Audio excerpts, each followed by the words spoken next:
వచన భాగం చదువుకుందాం. మొదటి తిమోతి పత్రిక 1వ అధ్యాయము 17వ వచనం. సకల యుగములలో రాజయ్యుండి అక్షయుడును అద్వితీయ దేవునికి ఘనతయు మహిమయు యుగయుగములు కలుగుగాక. ఆమేన్. ఇది దేవుని గురించినటువంటి వచనం. దేవుడు ఎటువంటి వాడు, మన దేవుడు ఎవరు అనేటువంటి, అంటే మనం దేవుని గురించి ఎక్కువగా మనం తెలుసుకున్నప్పుడు, దేవుని గురించినటువంటి జ్ఞానం మనకు వచ్చినప్పుడు ఆయన ఇంకా మనం ఎక్కువగా ఆరాధించగలుగుతాం, ఇంకా ఆయన గొప్పతనం మనం తెలుసుకుంటాం. దేవుని గురించిన జ్ఞానం మనకు అవసరం. ఎందుకంటే మరి వాక్యంలో మనం ఎదగాలి, వాక్యం గురించి తెలుసుకోవాలి. కనుక అందులో ఒకటి దేవుని గురించి తెలుసుకోవడం. ఇక్కడ పౌలు తిమోతికి రాస్తూ దేవుని గురించినటువంటి ఒక విషయాన్ని ఆయన చెప్తున్నాడు. ఎవరంటే దేవుడు సకల యుగములలో రాజయుండి, రాజు, తర్వాత అక్షయుడును, తర్వాత అదృశ్యుడునగు అద్వితీయ దేవుడు. ఎవరంటే ఆయన అదృశ్యుడు. అదృశ్యుడు అంటే కనిపించడు. నిజమే కదా. ఇంకో వచనం ఇదే పత్రికలో పౌలు చెప్తున్నాడు. చూడండి, 6వ అధ్యాయం 16వ వచనం. సమీపింపరాని తేజస్సులో ఆయన మాత్రమే వసించుచు అమరత్వము గలవాడై ఉన్నాడు. మనుష్యులలో ఎవడునూ ఆయనను చూడలేదు, ఎవడునూ చూడనేరడు. ఆయనకు ఘనతయు శాశ్వతమైన ప్రభావమును కలిగి ఉండును గాక. ఆమేన్. ఎంత చక్కని మాట చూడండి, పౌలు చెప్తున్నాడు. సమీపించరాని తేజస్సు అంటే అది ఎలాంటి వెలుగు, అంటే ఎలాంటి తేజస్సు, అంటే ఎలాంటి మహిమ, అంటే ఎవరో వెళ్ళలేరంట ఆయన దగ్గరికి. అంత వెలుగు. ఆ వెలుతురులో ఆయన మాత్రమే, అంటే ఎవరు లేరు ఆయనతో. ఆయన మాత్రమే వసించుచు అమరత్వము, అంటే మరణం లేనివాడు, నాశనము లేనివాడు, అమరత్వము గలవాడై ఉన్నాడు. మనుషులలో ఎవడు ఆయన చూడలేదంట, ఎవడును చూడనేరడు. అంటే అది చూడలేదు, ఇంతవరకు చూడలేదు. ఇప్పుడు పౌలు రాస్తున్న మొదటి తిమోతి పత్రిక వరకు ఎవరు చూడలేదు. పోనీ ఒకరి తర్వాత చూస్తామేమో అనుకుంటారేమో అని మళ్ళీ రాస్తాడు. చూడనేరడు, చూడడానికి కూడా అవకాశం లేదు అంటున్నాడు. ఆదికాండము 32వ అధ్యాయంలో 24వ వచనం నుంచి 30వ వచనం వరకు ఇక్కడ కూడా మంచి డిస్కషన్ జరుగుతుంది. ఆయన కొట్టాడు. పోనది ఏమైనా కళా దర్శనం అంటే కాదు, నిజంగానే యాకోబు కాలు ఆ నరము మరి గూడు వసిలిందంట. అంటే లిటరల్ గా ఒక వ్యక్తి అక్కడ పెరుగులాడుతున్నాడు, అదంతా అర్థమవుతుంది. దేవుడే మాట్లాడుతున్నాడు అని అర్థమవుతుంది. ఆశీర్వదిస్తే నేను పోనైనని యాకోబు అంటున్నాడు. అప్పుడు దేవుడు ఏమన్నాడు, ఆయన నీ పేరేమని అడగగా అతడు యాకోబు అనను. అప్పుడు ఆయన నీవు దేవునితోనూ మనుష్యులతోనూ పోరాడి గెలిచితివి గనుక ఇక మీదట నీ పేరు ఇజ్రాయేలే గాని యాకోబు అనబడదని చెప్పాను. అప్పుడు యాకోబు నీ పేరు దయచేసి తెలుపుమనెను. యాకోబు కూడా ఇప్పుడు దేవుని ప్రశ్నిస్తున్నాడు, అయ్యా మరి ఇంతకీ నీ పేరేంటి? అందుకు ఆయన నీవెందు నిమిత్తం నా పేరు అడిగితివని చెప్పి అక్కడ అతన్ని ఆశీర్వదించెను. అప్పుడు యాకోబు ఏమనుకున్నాడు, 30వ వచనం, నేను ముఖాముఖిగా దేవుని చూచితిని, అయినను నా ప్రాణము దక్కినదని ఆ స్థలం నాకు పెరియేను అని పేరు పెట్టాను. ఎలా చూశాడంట? ముఖాముఖిగా యాకోబు అంట దేవుణ్ణి చూశాడంట. అబ్రహాము దేవునితో మాట్లాడినట్లు చాలా క్లియర్గా ఉంటది. దేవుని చూశానని వీళ్ళు చెప్తున్నారు. కానీ అక్కడ పౌలేమంటున్నాడు, ఆయన అదృశ్యుడు, ఆయన కనబడ్డు, ఆయన ఎవరు చూడలేరు, ఇంతవరకు ఎవరు చూడలేదు, ఇంక ముందు కూడా చూడరా అంటున్నాడు. ఇక్కడ కనిపించి మాట్లాడుతుంది ఎవరు, అక్కడ వాళ్ళు చెప్తుంది ఎవరు?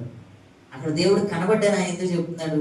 నిర్మాకాండం 33వ అధ్యాయము 20వ వచనంలో ఎంత అద్భుతంగా ఉంటుందంట సంఘటన.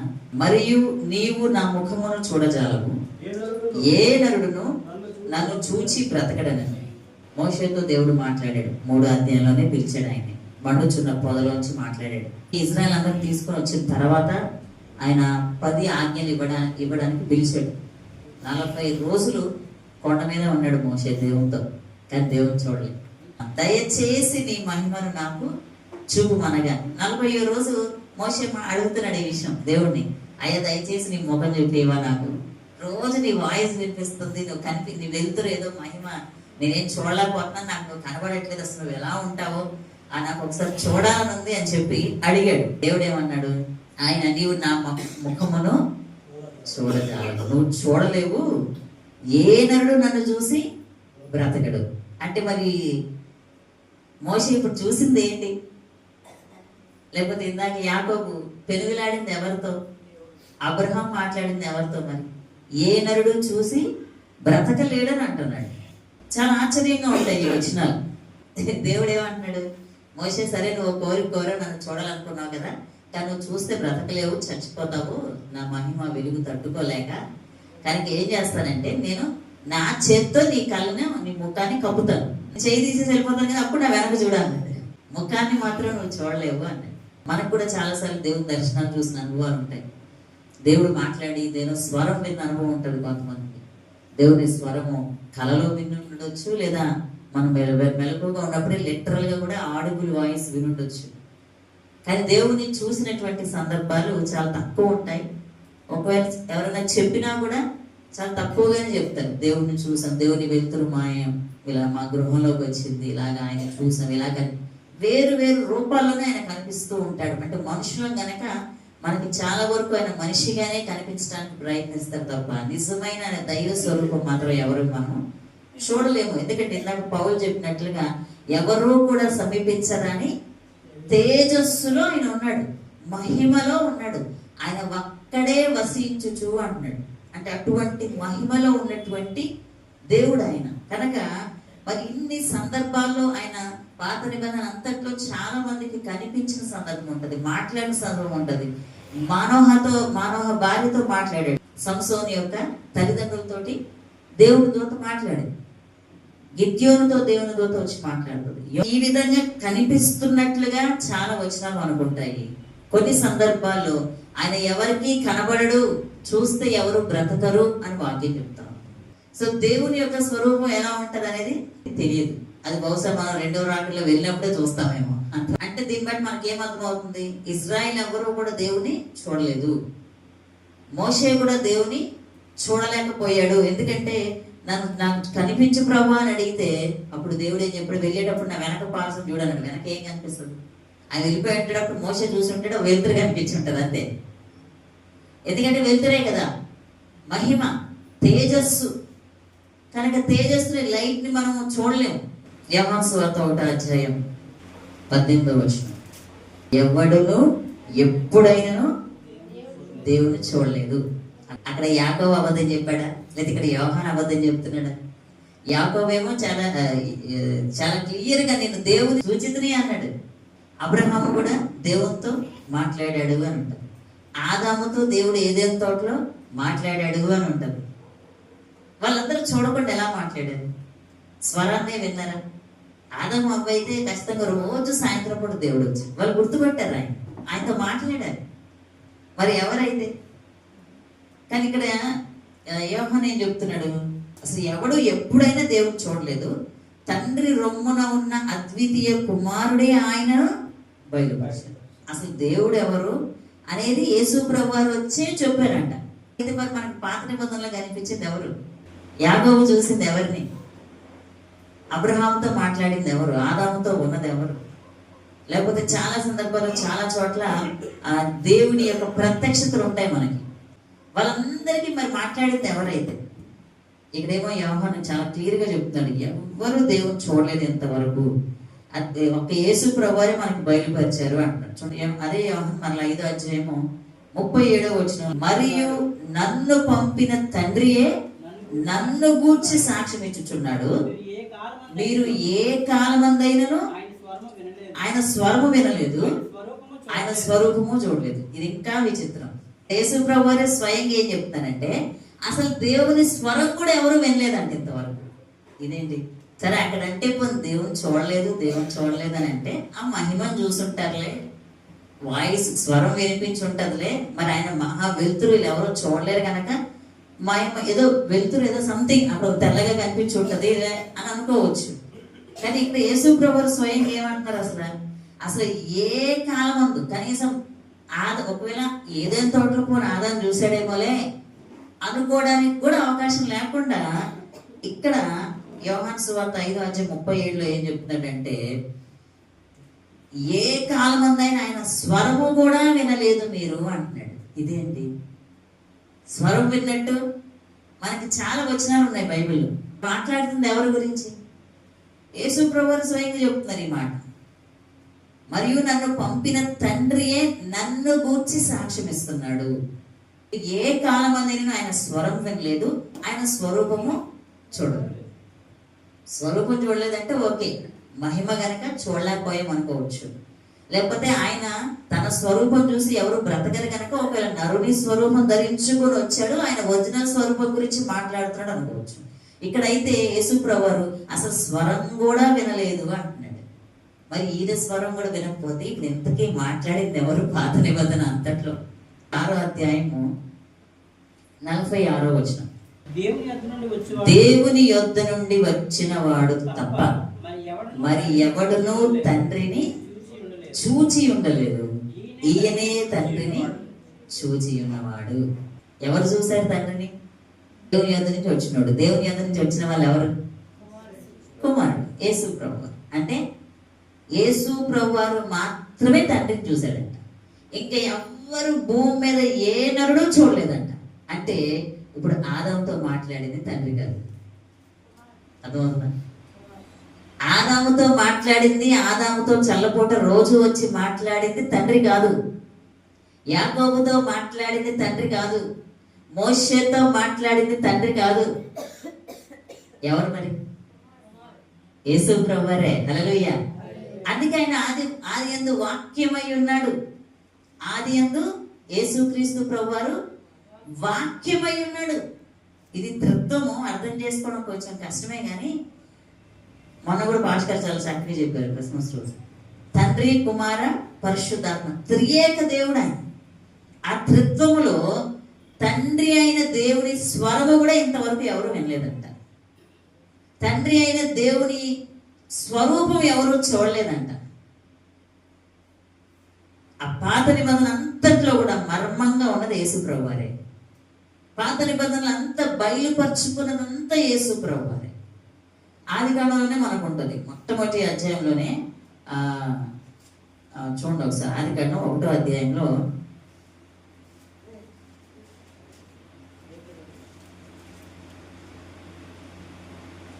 ఆది యందు దేవుడు భూమి ఆకాశమును సృజించెను. భూమి నిరాకారముగాను శూన్యముగాను ఉండెను. చీకటి అగాధ జలము పైన కమ్మి ఉండెను. దేవుని ఆత్మ జలముల పైన అల్లాడుచుండెను. సో దేవుని ఆత్మ ఉంది ఆదిలో. తర్వాత దేవుడు అంటే దేవుడు ఉన్నాడు, తండ్రి అయిన దేవుడు. తర్వాత వెలుగు కమ్మని పలుకగా శబ్దం పలికినప్పుడు ఏం జరిగింది? సృష్టి జరిగింది. దేవుని వాక్కు, దేవుని నోట్లోంచి వెళ్ళిన మాట, ఆ శబ్దం, అదే క్రీస్తు శబ్దం. ఆయన స్వరము ద్వారా పలికినప్పుడు ఆ క్రీస్తు. అందుకే యేసుప్రభువారి గురించి కొత్త నిబంధనలు పౌలు చెప్పేటప్పుడు ఆయన సృష్టికర్త అంటాడు, ఆయన ప్రపంచములకు నిర్మాణకుడు అంటాడు. ఎవరు అంటే యేసుక్రీస్తు ప్రభువారు. ఈ త్రిత్వంలో బైబిల్ అంతట్లో కూడా బయలుపరచబడింది, మనకి కనిపిస్తుంది. ఆయన స్వరం వింటుంది ఎవరయ్యా అంటే యేసుక్రీస్తు ప్రభువారిదే. యేసుక్రీస్తు ప్రభువారి స్వరమే మనం విన్నాం. వాళ్ళు ఎవరైనా చూసినా, అందుకే దాన్ని థియాలజీ భాషలో క్రిస్టోఫెనీస్ అంటారు. అంటే క్రీస్తు ప్రత్యక్షతలు. పాత నిబంధనలో క్రీస్తు ప్రత్యక్షతలు అంటారు దాన్ని. థియోఫెనీస్ అంటే దైవ ప్రత్యక్షతలు. ఆ దైవ ప్రత్యక్షతల్లో దేవుడు కొన్ని చోట్ల మనుషులకు బయలుపరుచుకున్నాడు. ఆ బయలుపరుచుకున్న ప్రతిసారి వాళ్ళతో మాట్లాడింది ఎవరయ్యా అంటే యేసు ప్రభువు. అయితే పరలోక రాజ్యానికి వెళ్ళినప్పుడు మాత్రమే మనము తండ్రిని చూడగలుగుతాం, అంతే. అంతవరకు మాత్రం ఆ తండ్రి ఆయన ఒక్కడే వసిస్తూ అమరత్వంలో ఉన్నాడు గనక ఎవరో కూడా ఆయన దగ్గరికి సమీపించలేరు. అందుకే యేసు ప్రభువారు ఏం చేశారంటే ఆయన మనకి బయలుపరచడానికి, ఆయన గురించి మనకి తెలియజేయడానికి ఆయన దిగి వచ్చాడు. చూడు, మరొక వచనం చదువుదాం. కొలస్సీ పత్రిక 1వ అధ్యాయం 15వ వచనం. యేసు ప్రభువారి గురించి చెప్తుంది ఇక్కడ. ఆయన అదృశ్య దేవుని స్వరూపి అయి సర్వ సృష్టికి ఆది సంభూతుడై ఉన్నాడు. 1 యోహాను పత్రిక 4వ అధ్యాయం 12వ వచనం చదువుతాం. ఏ మానవుడును దేవుని ఎప్పుడును చూచి ఉండలేదు. సేమ్ యోహాను అదే విషయం చెప్తున్నాడు. ఏ మానవుడు కూడా దేవుణ్ణి ఎప్పుడు కూడా చూడలేదంట. అంటే పాత నిబంధనలో ఎంతో మంది మనుషులు దేవునితో మాట్లాడినట్లుగా మనకు కనిపిస్తా ఉంది. కానీ అయితే ఇక్కడ యోహాను చాలా క్లియర్గా దేవుని ఆత్మ చేత ప్రేరేపించబడి నెక్స్ట్ యోహాను యేసు ప్రభువుతో ఉన్న వ్యక్తి, యేసు ప్రభువుని చూసిన వ్యక్తే. కానీ ఏం చెప్తున్నాడు? ఏ మానవుడు కూడా ఎన్నడూ కూడా దేవుణ్ణి చూడలేదు అని అంటాడు. ఎందుకంటే ఆయన అదృశ్యుడు, అదృశ్య స్వరూపి అయినాడు. ఆయన అమరత్వంలో జీవిస్తున్నాడు. ఎవరు కూడా సమీపించడాని తేజస్సులో ఉన్నాడు ఆయన. మరి ఆయనను బయలుపరచడానికి దేవుడు యేసు ప్రభువారు భూమి మీదకి వచ్చారు. యేసు ప్రభువారి ద్వారా మనకి ఏమర్థమైందంటే, ఓహో ఆ దేవుడు ఎంత ప్రేమ కలిగినాడా. ఎందుకు? ఆయన ప్రాణం పెట్టడం ద్వారా ఆ దేవుడు సృష్టికర్త, ఆయనకి ఎంత సృజనాశక్తి ఉందా. దేవుని గురించి ఏదైనా బయలుపరిచినంతా కూడా యేసు ప్రభువారే మనకి. ఇప్పుడు దేవుడు తన గురించి తాను తెలియజేసుకోకపోతే మనకి తెలియదు, మనకి అంత జ్ఞానము లేదు. ఇప్పుడు దేవుని మనం అర్థం చేసుకోవాలంటే ఈ కంపారిజన్ కూడా కరెక్ట్ కాదు, కానీ కొంచెం అర్థం చేసుకోవడానికి ఉపయోగపడుతుంది. మనం ఉన్నాం, ఇప్పుడు ఒక చీమ ఉంది, చీమకు మన గురించి అర్థమవుతుంది.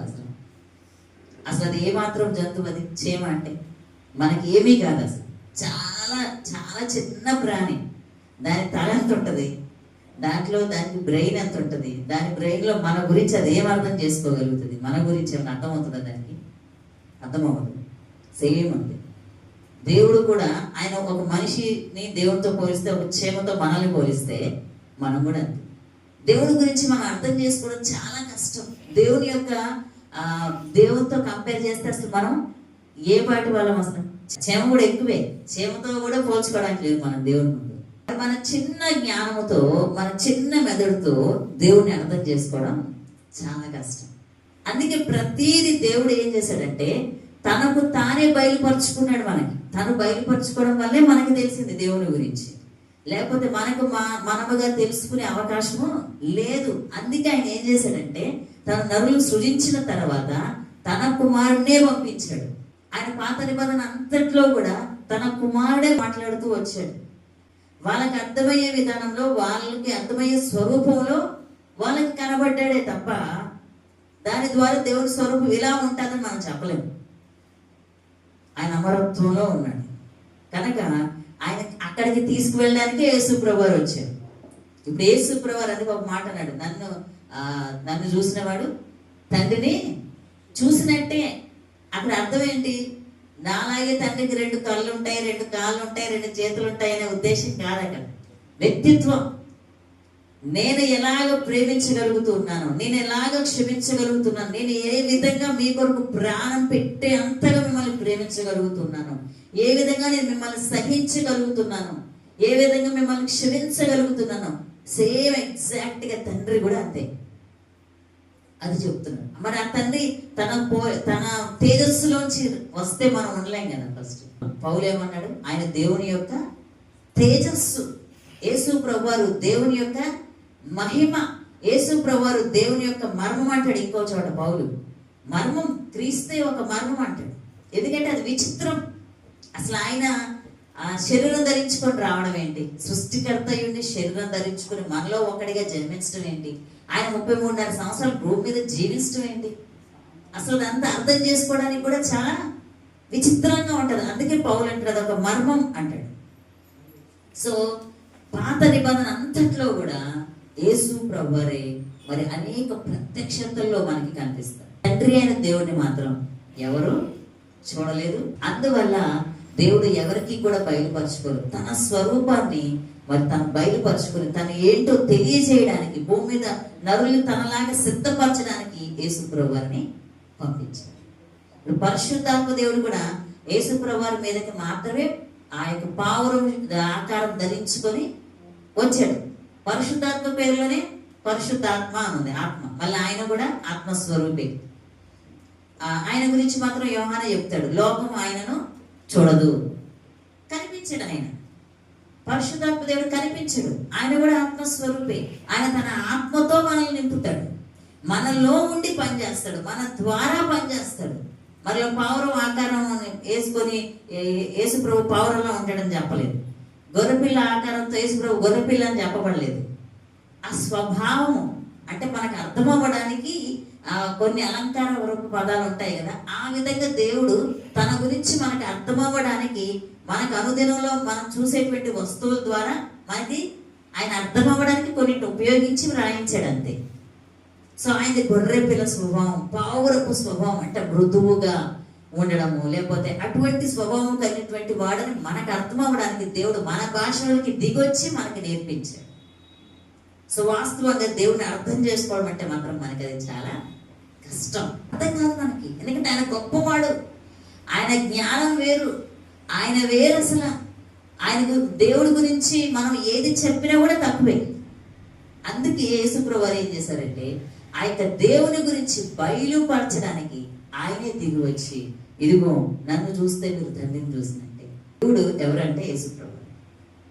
యేసుప్రభు వారిలో చూసినప్పుడు దైవత్వం కనిపిస్తుంది, దేవుని యొక్క లక్షణాలు కనిపిస్తాయి, దేవుని యొక్క ప్రేమ, దేవుని యొక్క మనసు, దేవుని యొక్క క్షమాపణ గుణం మనకు తెలుస్తుంది. అది మనం అర్థం చేసుకున్నప్పుడే క్రీస్తు స్వరూపం మనలోకి వస్తుంది.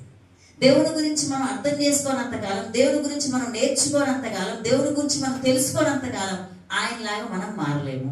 క్రీస్తు స్వరూపులకి మార్చబడాలంటే క్రీస్తుతో సహవాసం చేయాలి.